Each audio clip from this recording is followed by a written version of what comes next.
Hi കൂട്ടുകാരെ, പുതിയൊരു വീഡിയോയിലേക്ക് എല്ലാവർക്കും സ്വാഗതം. അങ്ങനെ സത്യനും ശ്യാമും കൂടി സുഷിലയെ ചോദ്യം ചെയ്യാണ്. സോനയാണെങ്കിലും നിന്ന് പരുങ്ങുന്നുണ്ട്. ഈ സമയം സത്യം പറയാണ്, അതെ, മറ്റുള്ളവരുടെ ടിക്കറ്റ് എടുത്തിട്ട് അതൊരു മോഷണം പോലെ ചെയ്യുന്നത് ഇത്ര ശരിയായ കാര്യമില്ല. ആടാ, ഞാനത് മോഷ്ടിച്ചു എന്നുള്ളത് സത്യം തന്നെയാണ്. അതെ, ഇയാളുണ്ടാക്കിയ ആ ഒരു ബാധ്യത ഉണ്ടല്ലോ, അത് വർഷങ്ങളോളം എടുത്തിട്ടാണ് ഞാൻ അത് വീട്ടിയത്. എന്നിട്ട് ഇയാൾ എൻ്റെ ഉച്ചിഷ്ടം കഴിക്കാനായിട്ട് ഇയാളിപ്പോൾ നിൽക്കുകയാണ്. ഞാൻ വരുമ്പോഴേക്കും എല്ലാം ഊതി കൊടുത്തിരിക്കുന്നു എന്നിങ്ങനെ പറയുമ്പോൾ ഉടൻ തന്നെ ശേഖരൻ പറയണ, അയ്യോ സുശീല, ഞാനൊന്നും പറഞ്ഞില്ല, സോനമോളാണ് അതൊക്കെ പറഞ്ഞത്, ഞാനൊന്നും പറയാൻ പോയിട്ടില്ല എന്ന് പറയട്ടോ. ഈ സമയം ഈ വാക്കുകൾ കേട്ട സത്യം പറയണ, ഒരാളുടെ സാധനം എടുത്ത് മോഷ്ടിക്കുന്നത് ഇത്ര നല്ല കാര്യമൊന്നുമല്ല ഇത് ചെയ്യുന്നത്. എന്തൊരു സ്വഭാവമാണ്, എന്തൊരു ചീപ്പ് സ്വഭാവമാണ്. ആടാ, ഞാനതും ചെയ്യും, അതിലപ്പുറം ചെയ്യും. ഞാനും ഹർഷയും പോയിട്ടാടാ ടിക്കറ്റ് മാറ്റിയെടുത്ത്, നിനക്ക് എന്താടാ അതിന് കുഴപ്പം എന്ന് ചോദിച്ചത്. സുശീല അവിടെ നിന്ന് പോകുമ്പോൾ സോനയെ ഇങ്ങനെ തുറിച്ച് നോക്കാനായിട്ട് ശ്യാം. അങ്ങനെ സത്യനാണെങ്കിലോ ഇവരൊരിക്കലും നേരാവില്ല. ഇവരുടെ സ്വഭാവം ഇങ്ങനെ തന്നെയാണ്. മറ്റുള്ളവർക്ക് അപമാനമായിട്ട് എന്തിന് അവരുടെ ആ ഒരു ടിക്കറ്റ് എടുക്കുമ്പോൾ ആ എടുത്ത ആളോടൊന്ന് പറയുമെങ്കിലും ചെയ്യേണ്ടേ, അതുപോലും ചെയ്യാത്തൊരു വൃത്തികെട്ട ആളുകൾ എന്നുള്ള രീതിയിൽ സത്യം തൻ്റെ അമ്മയെക്കുറിച്ചും സോനയെക്കുറിച്ചും മനസ്സുകൊണ്ട് പ്രാഗി മുറ്റത്തോട്ട് ഇറങ്ങി പോവാണ് കേട്ടോ. എന്നാൽ ശ്യാമാണെങ്കിലോ അകത്ത് ചെല്ലുകയാണ്. സുശീലയാണെങ്കിലോ റൂമിൽ കയറി കഥ കടിച്ചിരിക്കുന്നു. അപ്പോൾ ശ്യാമ പറയണേ, സോന ഒന്ന് അവിടെ നിന്നെ അത് കേട്ട ഉടനെ തന്നെ, എന്താ, അതെ, നീ ചെയ്തത് ശരിയാണോ? നിൻ്റെ അമ്മയുടെ ഈ പ്രവൃത്തിയൊന്നും എനിക്ക് കൂട്ടു നിൽക്കാൻ പറ്റില്ല. പിന്നെ നീ ഇതിനൊപ്പം കൂട്ടുനിന്ന എന്തിന്? നീ എൻ്റെ ഭാര്യ ആയിരിക്കുന്നോളം നിൻ്റെ അമ്മയുടെ പ്രവൃത്തിക്ക് കൂട്ടു നിൽക്കാൻ പറ്റത്തില്ല, അതൊരു നല്ല സ്വഭാവത്തിൽ പെട്ടതല്ല എന്ന് പറയട്ടോ. അപ്പോഴേക്കും സോന പറയുന്നത്, ഞാൻ എന്ത് കൂട്ടു നിന്നാ നിങ്ങൾ പറയുന്നത്? ഇതിപ്പോൾ അത്ര വലിയ തെറ്റാണ്. അയാളുടെ ആ ലോട്ടറി അമ്മ എടുത്ത് വിറ്റു, അതിന് ഞാനെന്താ ചെയ്യാനാണ്? നിങ്ങളെന്തിനാ എന്നോട് ഇങ്ങനെ വാദിക്കാൻ വരുന്നത് എന്നൊക്കെ ഇങ്ങനെ ചോദിക്കുമ്പോൾ ഉടൻ തന്നെ, സോനെ, നീ അറിഞ്ഞുകൊണ്ട് ആ പാവം മനുഷ്യനെ വഞ്ചിച്ചു, അത് ചെയ്യാൻ പാടില്ലായിരുന്നു. അയാളോടൊരു വാക്ക് നിങ്ങൾക്ക് പറയായിരുന്നു, എന്നിട്ട് ആ പണം എടുക്കായിരുന്നു. അങ്ങനെയല്ല അതിൻ്റെ മര്യാദ എന്ന് പറയുമ്പോൾ സുശീല പറയണേ, നിനക്ക് എന്താടാ കുഴപ്പം എന്ന് പറഞ്ഞിട്ട് റൂമിൽ നിന്ന് പുറത്തു വരികയാണ്. അത്രമാത്രം നീ ആയോ? നിനക്കെന്താടാ കുഴപ്പം? ഞങ്ങൾ ആരുടെ പണെടുത്താലും പണെടുത്തില്ലെങ്കിലും എന്നാൽ ഇത് ചെയ്യുന്നത് ശരിയല്ല. എൻ്റെ ഭാര്യയായിരിക്കെ നീ ഇത് ചെയ്യാൻ പാടില്ലെന്ന് പറയുമ്പോൾ സോന ചോദിക്കുകയാണ്, ഞാൻ ഇനി ഇത് ചെയ്താൽ നിങ്ങൾ എന്താ എന്നെ കാണിക്കുക എന്ന് ശ്യാമിനോട് ചോദിക്കുകയാണ്. അപ്പോഴേക്കും ശ്യാമ കൈയൊഴുങ്ങുകയാണ്. അപ്പോൾ സുശീല പറയുന്നത്, എൻ്റെ മുന്നിൽ വെച്ച് നീ എൻ്റെ മകളെ അടിക്കാൻ ഒരുങ്ങിയിരിക്കുക. ഇത് സുശീലയുടെ വീടാണ്. സുശീലയുടെ വീട്ടിൽ എനിക്ക് നിൽക്കണമെന്നുണ്ടെങ്കിൽ എൻ്റെ വീട്ടിൽ നീ എൻ്റെ മകളെ അടിക്കാൻ പാടില്ല. അപ്പോൾ സോന പറയണേ, അതെ, ഇവിടെ നിൽക്കണം എന്നുണ്ടെങ്കിൽ അമ്മയുടെ ഇഷ്ടത്തിനും ഇഷ്ടമില്ലായകയും ഒക്കെ ഉണ്ടല്ലോ, അതൊക്കെ സഹിച്ചും ക്ഷമിച്ചും വേണം ഇവിടെ താമസിക്കാൻ എന്ന് പറയട്ടോ. ആ സമയം ഇത് കേൾക്കുന്ന സുശീലക്ക് ഒന്നും കൂടി ഒരു ഇതായിരിക്കുകയാണ്. കാരണം സോനയുടെ വാക്ക് അങ്ങനെയല്ല. അപ്പോൾ സുശീല അപ്പോഴേക്കും പറയുന്നത്, ഇത് എൻ്റെ വീടാണ്, എൻ്റെ വീട്ടിൽ ഞാൻ പറയുന്നതിനനുസരിച്ച് ജീവിക്കാവുന്നവർ മാത്രം ജീവിച്ചാൽ മതി. എൻ്റെ മകളെ എൻ്റെ മുന്നിലിട്ട് അടിച്ച നിന്നെ ഞാൻ വെറുതെ വിടില്ല, മര്യാദക്ക് എൻ്റെ മകളോട് മാപ്പ് പറയടാ എന്ന് പറയണേ.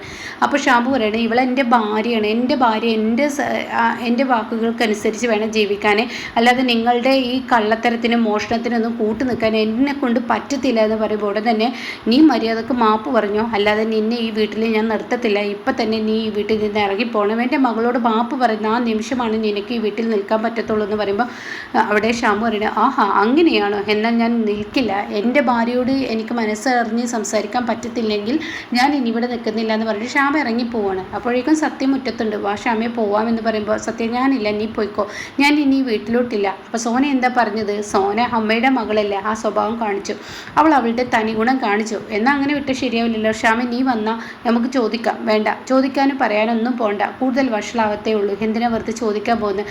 അതിനേക്കാൾ നല്ലത് എന്നോട് ഇവിടെ നിന്ന് ഇറങ്ങിപ്പോകാൻ പറഞ്ഞു, അതങ്ങ് ഇറങ്ങിപ്പോയാൽ പോരെ. ഇല്ല, ഇതങ്ങനെ വിടാൻ പറ്റത്തില്ല, നീ വരുന്നില്ലെങ്കിൽ വേണ്ട, സോനയോട് ഞാൻ ചോദിക്കട്ടെ. അപ്പോഴേക്കും ശേഖരൻ ഇതെല്ലാം ഇരുന്ന് കേൾക്കുന്നുണ്ട് കേട്ടോ. അങ്ങനെ ഈ സമയം, വേണ്ട സത്യ, ഇത് ചോദിക്കാനും പറയാനും നിൽക്കണ്ട, അതൊക്കെ ചെയ്യുമ്പോൾ കൂടുതൽ വഷളാവുക എന്നല്ലാതെ കൂടുതൽ കാര്യമൊന്നുമില്ല, അതുകൊണ്ട് ഞാൻ പോകുന്നതെന്ന് പറഞ്ഞിട്ട് അവിടെ നിന്ന് പോവുകയാണ് കേട്ടോ. അങ്ങനെ സത്യം പറയാം, എന്നാൽ ഞാനും ഉണ്ട് എന്ന് പറഞ്ഞിട്ട് സത്യം കൊണ്ടുപോവാണ്. പിന്നീട് കാണിക്കുന്ന രഘു അമ്പിളിയാണ്. അവർ കുഞ്ഞിനെ നഴ്സറിയിൽ ചേർത്താൻ വന്നിരിക്കുകയാണ്. അപ്പോൾ കുഞ്ഞിനെ നോക്കണം അങ്ങനെയൊക്കെ പറഞ്ഞു കൊടുക്കുകയാണ്. ലച്ചുമോളെ പുതിയ സ്കൂളാണ്, ഒരുപാട് കൂട്ടുകെട്ടുണ്ട്, നിനക്ക് നല്ല രസമായിരിക്കും ഇവിടെ എന്നൊക്കെ അങ്ങനെ പറഞ്ഞു കൊടുക്കണം. ശരി, ഞങ്ങൾ നോക്കിക്കോളാം, നിങ്ങൾ പേടിക്കണ്ട, ഇവിടെ ഞങ്ങൾ കുട്ടികളെ സ്വന്തം മക്കളെ പോലെയാണ് നോക്കുന്നത്, നിങ്ങളൊരു പേടിയും പേടിക്കണ്ട, ലച്ചുവിനെ ഞങ്ങൾ നോക്കിക്കോളാം എന്നൊക്കെ പറഞ്ഞാൽ അമ്പിളി രഘുവിനെ പറഞ്ഞു വിടുകയാണ്. അപ്പോൾ കാണാം അനുപമ അങ്ങോട്ടേക്ക് കയറി വരുന്നത്. അനുപമയെ കാണുന്ന അമ്പിളിക്ക് രഘുവിന് ഒരുപാട് സന്തോഷമാണ്. ആഹാ വിച്ചുമോൻ ഇവിടെയാണോ, ലച്ചുമോളെ ഇതാ വിച്ചു എന്ന് പറയുന്നത് കേട്ടോ. അപ്പോൾ അവർ തമ്മിലുള്ള ആ ഒരു ഇതും, ഞാൻ ഈ സ്കൂളിലാണ് പഠിക്കുന്നത്, അപ്പോൾ വിച്ചു പറയും ഞാനും ഇതിലാണ് പഠിക്കുന്നത് എന്ന് പറയണം. അപ്പോഴേക്കും അനുഭവം പറയണത് ഇത് വലിയ സർപ്രൈസ് ആയിരിക്കുന്നല്ല, രണ്ടാളും ഒരേ സ്കൂളിൽ, എന്തായാലും ഇനി എനിക്ക് പേടിക്കാനില്ല, വിച്ചു ഉള്ളത് കൊണ്ട് തന്നെ ലച്ചു ഉഷാറായിരിക്കുള്ളൂ എന്നിങ്ങനെ പറയാൻ കേട്ടോ. അപ്പോൾ അത് കേൾക്കുന്ന അനുഭവം പറയണേ അതേ എന്ന് പറയണേ. അപ്പോഴേക്കും ടീച്ചർ പറയണേ ക്ലാസ്സിലോട്ട് പോകാമെന്ന് പറഞ്ഞിട്ട് അവരെ കൊണ്ടുപോവാണ് കേട്ടോ. പിന്നീടാണെങ്കിൽ അനുഭവം പറയണം എന്തായാലും ചീരു ഇപ്പോൾ ഇന്ന് സിംഗപ്പൂരിലോട്ട് പോയിട്ടുണ്ടാവില്ലേ, ആ പോയിട്ടുണ്ടാവും, ചീരു ഇന്ന് രാവിലെ പോകുന്ന പറഞ്ഞു കേട്ടത്. എന്നാലും മനുഷ്യന്മാരുടെ ഓരോ കാര്യങ്ങൾ ഓരോ ദിവസം കൊണ്ട് എത്ര പെട്ടെന്നാണ് മാറി മറിയുന്നത്. ഒരിക്കലും ചീരു സിംഗപ്പൂരിലോട്ട് പോകുന്ന ആരും പ്രതീക്ഷയില്ല, പെട്ടെന്നാണല്ലോ ചീരു പോയതെന്ന് പറയുമ്പോൾ അവിടെ തന്നെ പറയണം എന്ത് ചെയ്യാൻ, അവൾക്ക് ഇനി ഒരു രക്ഷയില്ലെന്ന് തോന്നിയപ്പോഴാണ് അവൾ പോയിരിക്കുന്നത്. കാരണം വിനയൻ ഇനി ഒരാൾ മാത്രം സമ്പാദിച്ചാലൊന്നും അവരുടെ ജീവിതം മുന്നോട്ട് പോകില്ല. അപ്പോൾ ചീരും കൂടി സമ്പാദിക്കുന്നത് അതൊക്കെ ശരി തന്നെയാണ് ചീരു പറയുന്നത്. അപ്പോൾ പോയത് നന്നായി എന്നൊക്കെ പറയണം.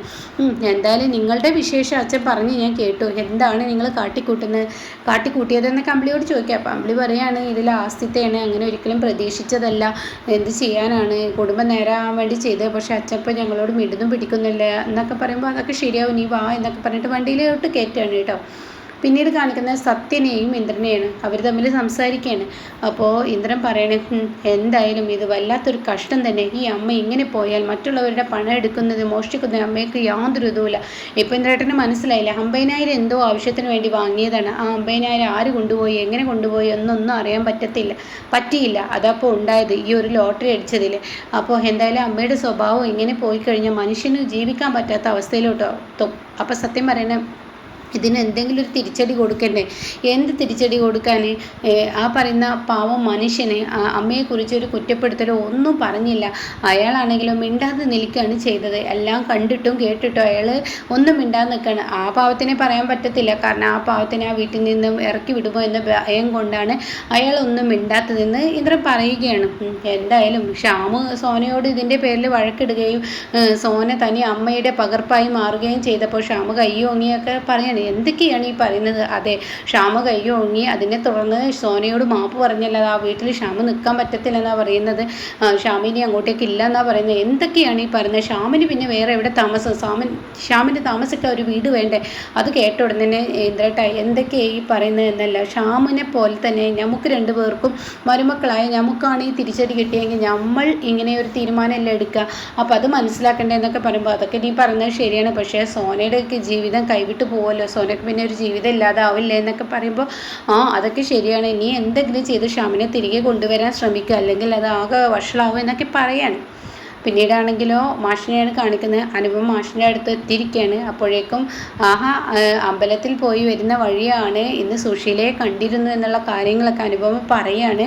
അപ്പോൾ ഉടൻ തന്നെ അവരെന്ത് പറഞ്ഞാലും അച്ഛാ അവരൊന്ന് പറയുമ്പോൾ 10 മറുപടി അച്ഛൻ കൊടുത്തില്ല. ഇപ്പം അങ്ങനെയൊക്കെ തന്നെ ചെയ്യാറ്, അവൾക്കുള്ളത് അവളുടെ വായ അടപ്പിക്കാനുള്ളത് അപ്പം തന്നെ കൊടുക്കുന്നുണ്ട്, അങ്ങനെയെങ്കിൽ ആ സ്ത്രീ ഒന്ന് നേരാവട്ടെ, അല്ലാതെ ആ സ്ത്രീ നേരാവില്ല എന്ന് അനുഭവം പറയണം. അതൊക്കെ പൊട്ടച്ച, ഞാൻ വേറൊരു കാര്യം പറയാനാണ് വന്നത്, ഞാൻ ഇന്നൊരു സന്തോഷ വാർത്ത പറയാനും കൂടിയാണ് വന്നത്. എന്താ മോളെ ഇത്ര ഇല്ലാത്ത സന്തോഷം? അതെ, ഞാൻ ഇന്ന് എൻ്റെ മോനെ കൊണ്ടാക്കാൻ പോയപ്പോൾ ലച്ചു മോളും ആ സ്കൂളിൽ തന്നെയാണ് ചേർത്തിരിക്കുന്നത്, ലച്ചുവും വിച്ചുവും ഒരേ ക്ലാസ്സിൽ. എന്തൊരു സന്തോഷകരമായ വാർത്തയാണ്. മാത്രമല്ല അമ്പിളി ചേച്ചിയെ രഘുവേട്ടനെയും കണ്ടു എന്നൊക്കെ പറയുമ്പോൾ കണ്ടോ എന്നൊക്കെ പറഞ്ഞ് സംസാരം തുടരുകയാണ് കേട്ടോ. അപ്പോൾ ഈ ഒരു സീനിലാണ് എപ്പിസോഡ് നിർത്തിയിരിക്കുന്നത്.